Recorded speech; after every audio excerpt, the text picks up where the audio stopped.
అందరికీ నమస్కారం. ఈరోజు మీ అందరికీ నేను వినిపించబోయే కథ అమ్మ. రచయిత బలివేటి నాగచంద్రావతి గారు. ఇక కథలోకి వెళితే, అన్నపూర్ణమ్మ ఆంతర్యం ఇవాళ సంతోష సముద్రంలో మునిగి తేలుతోంది. ఎప్పుడో గత కాలంలోని మధుర స్మృతులన్నీ మనస్సుని మీటుతూ పులకింపజేస్తున్నాయి. మళ్ళీ తన నలుగురు బిడ్డలకి ఒక్కసారి తన చేతులతో వండి వడ్డించాలనే తన కోరిక వినేవారి దృష్టిలో స్వల్పమైనదే కావచ్చు. కానీ అది ఎంత విలువైనదో అపురూపమైనదో తన మనస్సుకు మాత్రమే తెలుసు. ఎన్నాళ్ళకెన్నాళ్ళకి తన కోరిక అనుకోకుండా నెరవేరుతోందో తలచుకుంటే కళ్ళు చెమ్మగిల్లుతున్నాయి. అన్నపూర్ణమ్మకు నలుగురు సంతానం. పెద్దవాడు ప్రకాశం, రెండోవాడు శేషగిరి, తర్వాత పుట్టింది పద్మావతి, ఆఖరివాడు శేఖరం. రుబ్బురోల దగ్గర కూర్చొని మసకేసిన జ్ఞాపకాల్లోకి మెల్లగా జారిపోయింది అన్నపూర్ణమ్మ. సినిమా రీళ్లలాగా తెరలు తెరలుగా తిరిగిపోతున్నాయి ఆ జ్ఞాపకాలు ఆమె మనోనేత్రం ముందు. శేఖరం పసివాడుగా ఉన్నప్పుడు ఒక కంచంలోనే కలిపేది నలుగురికి. పెద్దవాళ్ళు ముగ్గురికి ముద్దలు చేసి చేతుల్లో పెట్టి శేఖరానికి గోరుముద్దలు నోటకు అందించేది. అలా దగ్గర కూర్చొని వాళ్లకు కడుపు నిండా తినిపించడంలో తనకి సంతృప్తితో పాటు ఒకానొక తీయని మాతృభావన అనుభూతికొచ్చేది. ఒక్కొక్కప్పుడు పనిలో వీలు కాక అట్లా పెట్టలేనప్పుడు తన మనస్సుకు ఎంతో వెలితి అనిపించేది. పెట్టిన అన్నం కలుపుకోవడం చేతకాక సగం కింద మీద పోసుకొని ఆఖరికి విసుగొచ్చి, అమ్మ నువ్వు కలిపి పెట్టవే అనేవాళ్ళు బిడ్డలు. విసుగు నిస్సహాయత పెనవేసుకున్న ఆ పసిపాపల మొహాలు చూస్తే అంత పనిలోనూ తనకి నవ్వొచ్చేది. క్షణక్షణం వాళ్లకు తన అండ అవసరం అన్న తలపు అదో రకమైన గర్వాన్ని ఉత్సాహాన్ని ఇచ్చేది. మమకారం పొంగిపోతుండగా, పిచ్చి సన్నాసుల్లారా, నే పెట్టందే అన్నమైనా తినలేని వాళ్ళు రేపెలా బ్రతుకుతారా అంటూ అంత పని వదిలేసి వాళ్ళ నోటికి అన్నం ముద్దలు అందించేది. ఆనాడు వాళ్ళకిష్టమైన ఏ చిరుతిండి వస్తువో కాస్త చేతిలో పెడితే చాలు, సంతోషంతో వాళ్ళ మొహాలు వెలిగిపోయేవి. ఈనాడు 1,00,000 రూపాయలు మూటగట్టి ఇచ్చినా వాళ్ళ కళ్ళల్లో ఆ ఆనందాన్ని సృష్టించగలదా? తను అలిగితే అదిరి, తను భయపెడితే భయపడి, తను చేరదీస్తే కరిగి, తను లాలిస్తే పడుకొని తననే పెనవేసుకుపోయిన ఆనాటి వాళ్ళ పసిరూపాలు ఇప్పటికీ తన కళ్ళ ముందు ఆడుతున్నాయి. ఆ రోజుల్లో ఒకసారి నెలాఖరున చేతిలో డబ్బాడక ఎక్స్కర్షన్కి తండ్రి వెళ్ళొద్దన్నాడని బిక్కమొహం వేశాడు ప్రకాశం. ఎప్పటినుంచో కంచిపట్టు చీర కొనుక్కోవాలని పైసా పైసా కూడబెట్టి దాస్తున్న డబ్బంతా తీసుకొచ్చి వాడికిచ్చింది తను. ఆనాడు వాడి ఉత్సాహం పొంగులో సగం భాగం పంచుకునేటప్పుడు తనకు కలిగిన సంతృప్తి ఎన్ని కంచిపట్టు చీరలు కట్టుకొని సాధించగలదా? మరి ఒకసారి శేషగిరి తన కాలేజీ ల్యాబొరేటరీలో ఖరీదైన గాజు సామాగ్రి పొరపాటున జారవిడిచాడట. వాటికి గాను పైకం జమ కట్టాల్సి వచ్చింది. తండ్రి పెట్టే చివాట్లకు జంకుతున్నాడు వాడు. డబ్బు విషయంలో మహా కఠినంగా వ్యవహరించేవారు ఆయన. వాడి స్థితికి జాలేసింది.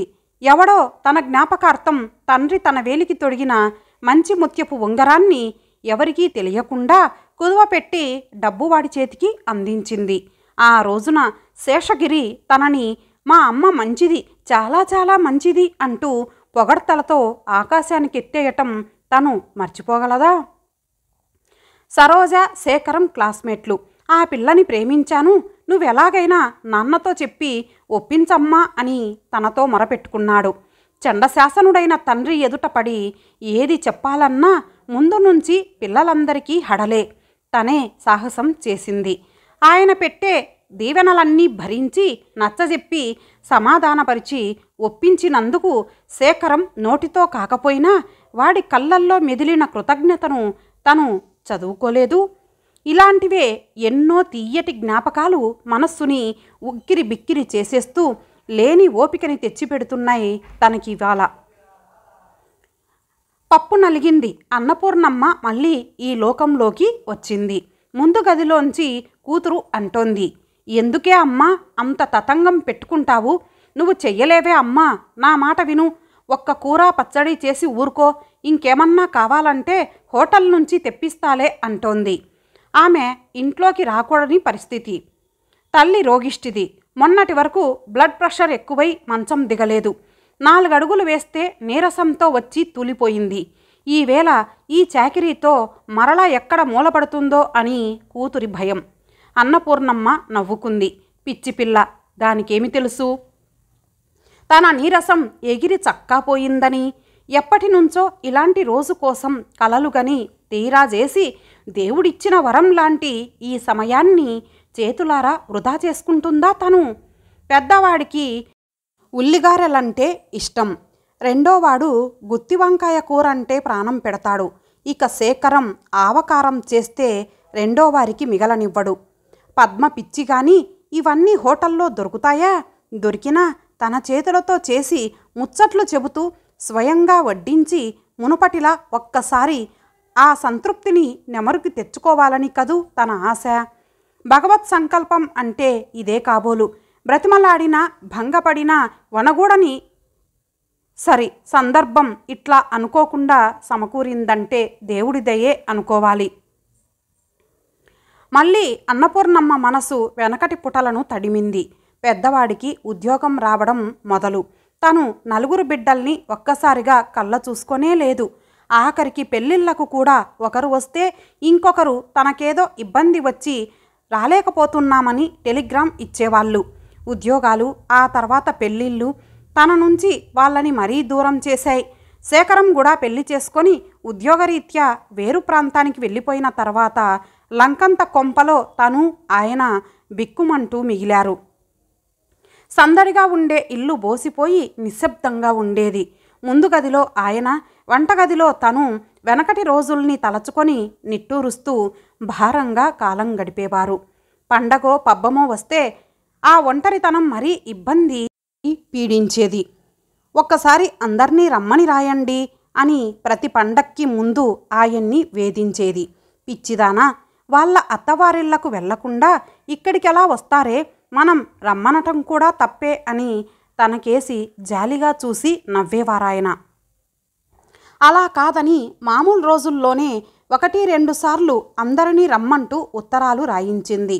కానీ ఒకరి తర్వాత ఒకరు చుట్టపు చూపుగా చూసిపోయారే తప్ప ఒక్కసారి వచ్చి తన కన్నుల పండగ్గా ఇంట్లో మసిలింది లేదు. కూతురు అల్లుడు కూడా అప్పుడప్పుడు వస్తూనే ఉన్నా అందరూ కలిసి కలకల్లాడే నిండుతనం కోసం తను కలవరిస్తూనే ఉంది. ఒకసారి ఆగలేక ఒకసారి కొడుకులకి కూతురికి తన అభిలాష తెలియపరిచి వచ్చే సంక్రాంతి పండక్కి తప్పకుండా రమ్మని కోరుతూ ఉత్తరాలు తనే రాసింది. తన మాట తీసేయరన్న నమ్మకంతో సంక్రాంతికి 4 రోజులకు ముందే పండగ పనులకు దిగింది.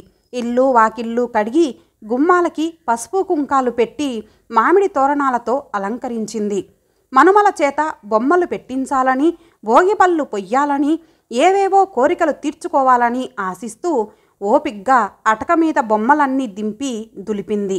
అందరూ చిన్న సన్నాసులు, ఏమన్నా చిరుతిండి లేకపోతే ఎట్లాగా అనుకుంటూ అరిసెలు వండింది. కారప్పూస చేసింది.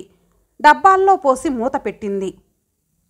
అన్ని సన్నాహాలు పూర్తి చేసుకొని కొండంత ఆశతో వాళ్ళెప్పుడొస్తారా అని ఎదురు చూస్తున్న తనకు అసినిపాతంలా సరోజ రాసిన ఉత్తరం తన ఉత్సాహాన్ని గప్పున చల్లార్చేసింది. తన చిన్న కోడలు శేఖరం భార్య తనను ఎంత అపార్థం చేసుకున్నది. దూరంగా ఉన్న అత్తగారి బుద్ధి పోనిచ్చుకోక అధికారం చెలాయిస్తోందట. తనని కన్నవారికి దూరం చేసి చోద్యం చూడాలనుకుంటోందట. పెళ్లి చేశాక కూడా కొడుకుల్ని తన చుట్టూ తిప్పుకోవాలనుకోవడం అంత మంచిది కాదట. ఇలాంటి అభాండాలే ఎన్నో. ఆ జాబు ఆయన చదివి వినిపిస్తుంటే కీళ్లు సడలిపోతున్నట్టు, గుండె వేగం హెచ్చినట్టు, సముద్రం పోటెత్తినట్టు, రక్తం ఉవ్వెత్తున పొంగుకొస్తున్నట్టు అయ్యి తూలి పడబోయింది. రోగము రొస్టు లేకుండా ఆరోగ్యంగా తిరిగే కాలంలో తనలో మొదటిసారిగా బలహీనత చోటు చేసుకున్నది అప్పటి నుంచే. పెళ్ళిళ్ళు కాగానే కూతుర్లు, ఉద్యోగాలు రాగానే మగపిల్లలు పుట్టిల్లు వదిలిపోతూ కూతుర్లకి కొడుకులకి భేదం కనిపించని ఈ రోజుల్లో కూతుర్లలాగానే అప్పుడోసారి ఇప్పుడోసారి మొహాలు చూపించే కోడళ్ళ మీద అథారిటీ చెలాయించేటంత మూర్ఖురాలా తను? ఒకరు కన్న ఆడపిల్ల. నా గడప మెట్టింది కదా అన్న అహంకారంతో పుట్టింటికి దూరం చేసేటంత కర్కోటకురాలా తను? నిజమే, శేఖరం పెళ్ళి అయ్యాక ఇది రెండో సంక్రాంతే. మొదటిసారి తండ్రి రాసిన మీదట ఇక్కడికే వచ్చారు, కానీ అప్పుడు పెద్ద పిల్లలిద్దరూ రానేలేదు. తన భ్రమ తీరలేదు.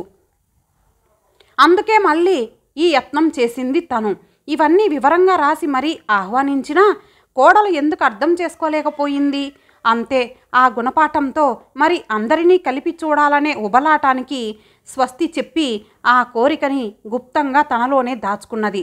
శేఖరం భార్య సరోజకు చిన్నతనం, తొందరపాటు అని సర్ది చెప్పుకున్నా తక్కిన కోడళ్ళు తక్కువ తిన్నదేమీ లేదు. ఆ తర్వాత కూడా అమృత కలశం లాంటి తన మాతృ హృదయంలో విషబిందువులు రాల్చుతూనే వచ్చారు. ఆయన పోయిన తర్వాత ఒంటరి పక్షిగా తను ప్రకాశం అండజేరినప్పుడు దిగులుతో శుష్కించిన శరీరానికి ఎప్పుడో ఏదో సుస్థి చుట్టుకుంటూనే ఉండేది. నీరసంతో ఎక్కువ పని చేయలేకపోయినా వట్టినే కూర్చొని ఉండలేక పై పనులు అందుకుంటూ కోడలికి సహాయం చేస్తూనే ఉండేది. ఒకరోజు వంట చేద్దామని పొయ్యి ముందు కూర్చుంది తను. ఉన్నట్టుండి విపరీతమైన చలి వెన్నెముక గుండా పైకి గబగబా పాకినట్టయింది. కళ్ళు గడ్డ ఖర్చుకుపోతున్నాయి. కాళ్ళు తేలిపోయి కళ్ళు మూతలు పడిపోతుంటే తూలి పొయ్యిలో పడకుండా నిగ్రహించుకొని వంటి మీద స్పృహ జారిపోతుండగా ఎలాగో లేచి మంచం మీద ఒరిగింది. మళ్ళీ తెలివి వచ్చేసరికి వంటింట్లో నుంచే కోడలి అరుపులు వినబడ్డాయి. వంట చేయడం ఇష్టం లేకపోతే తననెవరు వంటింట్లోకి వెళ్ళమన్నారు? పొయ్యి మీద బియ్యం పడవేసి మంచం ఎక్కి పడుకుంటే ఏమిటర్థం? వెళ్లే ముందు ఒక్క కేక వేస్తే నేనే చూసుకుందునుగా. నా పని నాకు తప్పుతుందా? మాడి బొగ్గైపోయిందన్నం. ఒకరిని నమ్ముకోవటం నాదే బుద్ధి తక్కువ. ఆ విసురులన్నీ తన మీదే అని తెలుస్తూనే ఉన్నాయి. ఆయనుండగా తనను ఎంతో గౌరవంగా నమ్రతగా చూసిన కోడళ్ళిప్పుడు తనను ఎంత నిర్లక్ష్యంగా చూస్తున్నారో ఏం చేయగలదు తను? పళ్ళు గిట్టకరుచుకొని మాట పైకి రాలేదు. అన్నం మార్చడం తనకి మాత్రం సరదానా? మర్నాటి నుంచి మరీ బిగదీసుకున్నది కోడలు. జ్వరం తగ్గినా ఏ పనిలోనూ చొరబడనివ్వటం లేదు. ఏది అందుకోబోయినా విసురుగా లాక్కొని వద్దులేండి, నా తిప్పలేవో నేనే పడతాను, మీరు పడుకోండి అంటుంది పుల్ల విరిచినట్టు. ఉండుండి తను వినేలా గొనుక్కునేది. అందరికీ అన్ని రోగాలును కూటికుండకి తప్ప అనో, చేసేవాళ్ళుంటే సరి నేను మంచమెక్కి సుఖపడదును అంటూనో, శని పట్టుకుంటే 7 ఏండ్లు, నన్ను పట్టుకున్న శని 14 ఏండ్లులా ఉంది అనో నసిగేది. మాటలతో చిత్రవద చేసేది. ఇక లాభం లేదని శేషగిరి కొడుక్కి అన్నప్రాసన వంకన వాళ్ళింటికి చేరుకున్నది. అక్కడకు చేరాక తన ఆరోగ్యం కొంత కుదుటపడింది. ఒక దెబ్బ తిన్నది కాబట్టి తల వంచుకొని ఇంటి పనంతా తనే చేసుకుపోయేది. అయితేనేమి వచ్చే తుఫాను రానే వచ్చింది. ముందు నుంచి రెండో కోడలు దృష్టంతా తన నగల మీదే ఉన్నదని తను కనిపెడుతూనే ఉంది. అన్నీ తీరిపోయిన తనకి ఆ నగల మీద మోజు లేదు. కానీ అవి లేకపోతే తాను గుడ్డిగవ్వకు చెల్లనేమో అన్న భయంతో కోడలి కోరిక గ్రహించి గమనించనట్టు ఊరుకుంది. ఒకనాడు కోడలు ఏం చేసిందంటే, సరదాగా కాసేపు కూతురి మెడలో వేస్తానని తన గొలుసు తీసుకొని ఆ తర్వాత గడుసుతనంతో కంసాలిని పిలిపించి నెక్లెస్ చేయమని కంసాలికి తన గొలుసు ఇచ్చి పురమాయిస్తుంటే తను బయటపడక తప్పలేదు. నేను బతికి ఉండగా అది నా మెడలోనే ఉండని అమ్మాయి, ఆ తర్వాత ఎలాగూ అవి నీకు చెందేవే అన్నది తను న్యాయంగానే. అనుకున్న పని సాగనందుకు దుమదుమలాడిపోయింది కోడలు. కంసాలిని పంపేశాక తన మీద ఉన్న కోపాన్ని కూతురి మీదకు మళ్లించి, పాపిష్టిదానా, నీ మారాం మూలాన్నే ఇవాళ ఇన్ని మాటలు పడ్డాను నేను అంటూ బాది వదిలిపెట్టింది. ఏ పాపం తెలియని ఆ పసిపిల్లని ఆ సమయంలో వారించినా ప్రయోజనం ఉండదని మౌనంగా ఉండిపోయింది తను. రాత్రి కొడుకుని నిగ్గతీస్తోంది కోడలు. ఏం నెలల తరబడి ముప్పొద్దులా మేపేందుకు పనికి వచ్చాం గాని ఒక్క పిసరు బంగారం విడవడానికి పనికిరాలేదేం? తన సొమ్మేం ఇక్కడ దాచిపెట్టలేదుగా? చచ్చినట్టు పోషించటానికి నెలకింత అని ఇచ్చి ఉండమనండి. మీరు చెప్పలేకపోతే నేను చెబుతాను, నాకు భయం లేదు అంటోంది ఖండితంగా. నిశ్చేష్టురాలయ్యింది తను.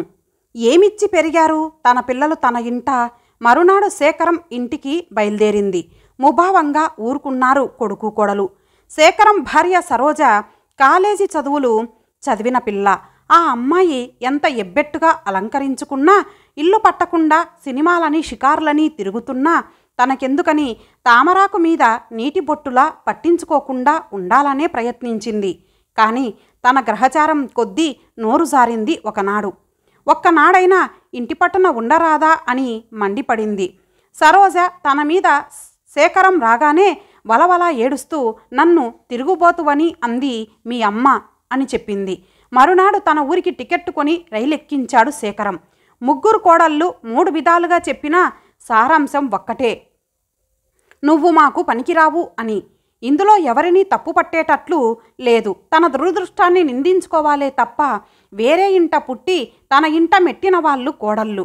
వాళ్లకు తన మీద ఆపేక్ష లేకపోవడం సహజమే. మరీ చిరాకు పరాకు లెరగక రెక్కలు ముక్కలయ్యేట్టు ఇంత వాళ్ళనంతవాళ్లుగా చేసి తనలోని రక్తమాంసాలతో రూపుదిద్దుకున్న కొడుకులే పెళ్ళాలు ఈటెల్లాంటి మాటలు విసురుతూ కన్న తల్లిని కానిదానిగా గడప దాటిస్తుంటే మొహాలు తప్పించి ఊరుకోవడం ఎంత దారుణం. తో ఈ భాగం సమాప్తం. మరలా మరొక భాగంతో కలుద్దాం. అంతవరకు సెలవు. నమస్తే.